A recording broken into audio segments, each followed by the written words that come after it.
Hello, Michael. Thank you for coming down tonight for the interview. You're welcome. So, where did you grow up? I grew up in Swadra in County Derry. Did you have any siblings who played sport? I only had one sister and she played camogie. That was the only one I only had one sister, no brothers. Did the sport she played influence you in your sport at all? She was younger than me. I don't know whether I influenced her, but she was 3 years younger than me, so I don't know whether I was the influence to her to go and play sport or whether she just decided to do it on her own. Well, did your family ever go see you play your sport? All the time. My dad never missed a game.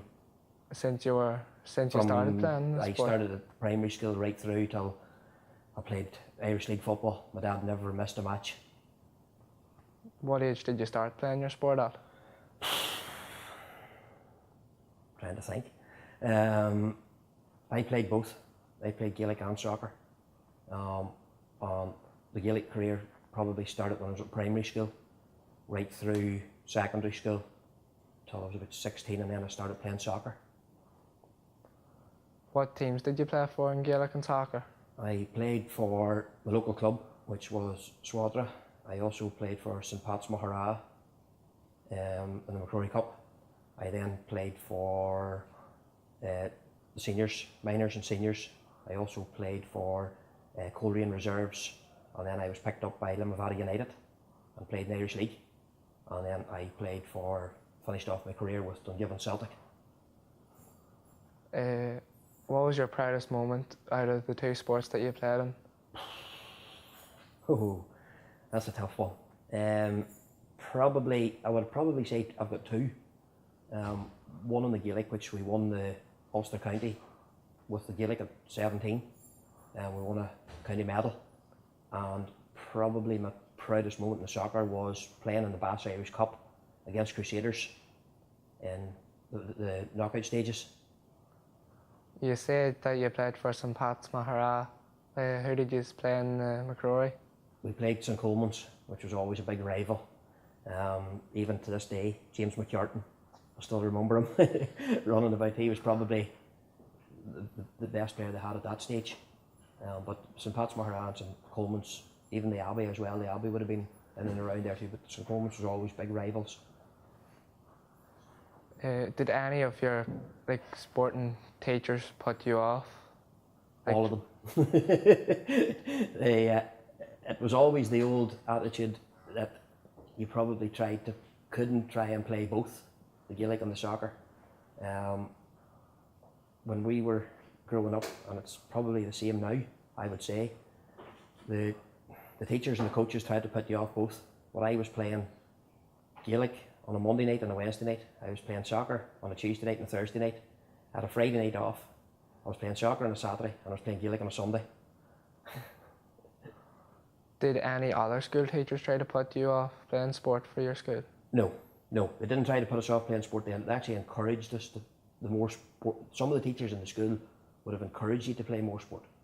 Running was we did a lot of running in school as well, but they would have encouraged you. It was more outside of school that they tried to put you off.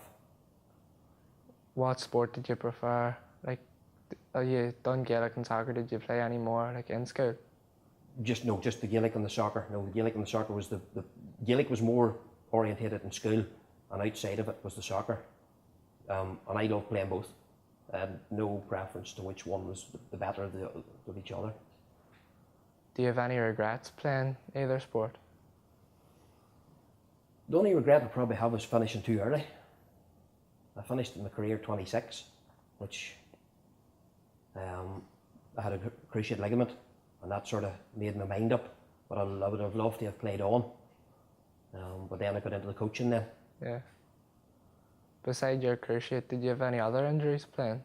Broken arms, broken ankle, fractured skull. You are a part of the Middlesbrough Youth League now. Do you plan on being a part of it in the future? All being well, yes. As long as I can keep going. This is my 9th season at it, so I'll probably, unless somebody puts me out, I'll probably stay on as long as I can. Would you ever move up into the Lisbon League or National League like to help out? No, because I think I was with Jerry McKee for 4 months in the National League, and I think with the job that I do in the Mid-Ulster, as all the venues that I do, all the venues for the whole league, it's not that I'm not replaceable, but I think somebody would find it harder to come in now than they would have found probably 4 years ago. You run so many different age groups. What would be the best age group like to take away? Like who would have the best players from under 7s up to under 16s? We have from under 7s to under 17s. There's 250 teams, and it's hard. That's a hard one to ask, because you don't really, until you actually see them in what we have started now this year, a brand new academy on a Sunday for 11s, 12s and 13s. There's 71 players, and it's very, very hard choice to tell some wee lad at 10 years of age that he hasn't made it yet, and that's a hard choice to do. But we've got a lot of good players in the league. For the first time ever this season, we have got now 4 teams in the Northern Ireland Boys Football quarter-finals, which has never happened before, and there's a possibility of another 5 going in this weekend. And this is supposed to be what they call the Mid-Ulster League. It's supposed to be the 3rd tier. So, we are improving. I couldn't pick the best players because there's that many of them. There's probably, I think there's 2,500 players playing from 11s to 17s alone. So you couldn't really, it's very hard to pick it's very hard to pick a good squad. Would you ever the under 13s is the oldest age in the academy, would you ever move up age groups? No. We did before, and we took an under 16s to the Foyle Cup, and we said we'd never do it again.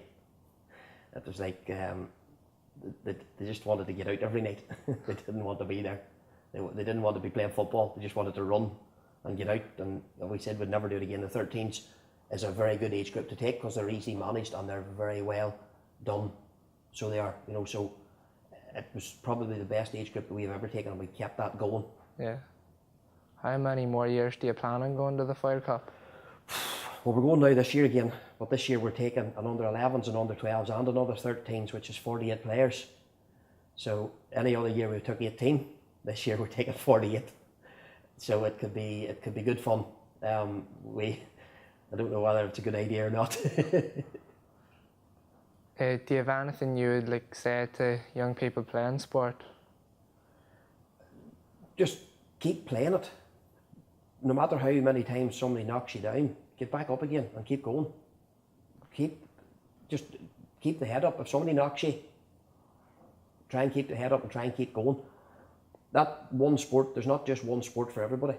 You might find it might take you 3-4 years before you find, and the older you get, there's an old saying that's been branded about this last couple of years. If anybody looks at the soccer scene and look at Jamie Vardy came from the lowest league and wasn't picked up until his late 20s. You can never tell at 13 up, 14, 15, 16, even 17, 18, you never know. What would you say to someone who was about to quit their sport? Would you try to motivate them to stay on? If your coach is good enough at motivating, it all depends on, sometimes the coach maybe is the one maybe why he's leaving. If that's the case, find a new team, find somewhere else. I would try and keep that person at playing sport, of any sport, doesn't matter what it is. Try and keep playing sport of all whatever it is. Thank you, Michael, for coming down tonight. You're welcome. Just coming out of your time. All right, you're welcome. Thank you. No matter.